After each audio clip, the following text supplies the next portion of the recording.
کابل کې د سیروم او درملو د تولید کارخونې جوړېدل. سلام ستړي مشئ پام وکړئ د امپراتور ټي وي یوټیوب چینل څخه تازه او مهم خبر ته.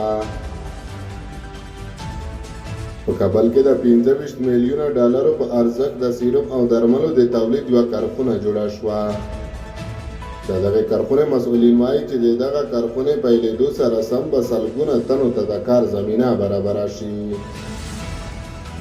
د ټي جي ال کارخونې رئیس تواب غفوري وایي په دغه کارخونه کې د 24 ساعتونو لپاره کاري زمینه برابره شوې چې په 24 ساعتونو کې به دغه کارخونه کې 1,10,000 سیرومه به تولید شي چې د 10 ډوله سیرومه دي.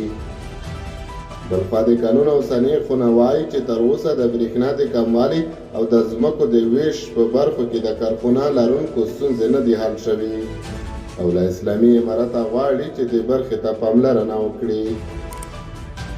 د قانون او صنعت خونې مرستیال سخي احمد پیمان وویل چې برېښنا ځمکې او د تعرفو د زیاتوالي په برخه کې معین صاحب له موږ سره همکار دی او په دې برخه کې د لا ډېرې همکارۍ غوښتونکي یو.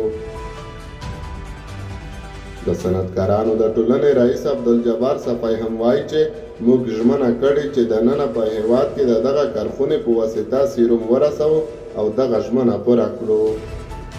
بلخوا د صنعت او سوداګرۍ وزارت ډاډ ورکوي چې په هیواد کې د صنعتکارانو ته ټولې اسانتیاوې برابروي او له نورو پانګوالو هم غواړي چې په هیواد کې پانګونه وکړي.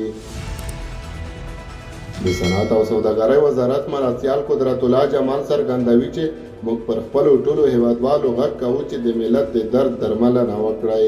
الله جل جلاله چې دغه شتمني تاسو ته درکړې راشئ په خپل هیواد کې پرې پانګونه وکړئ. تر دې وړاندې د صنعت او سوداګرۍ وزارت ویلي و چې په هیواد کې د 9 صنعتي پارکونو پر جوړېدو کار روان دی او اوس مهال افغانستان په 50 کلمه توکو کې ځان بساینې ته رسېدلی دی.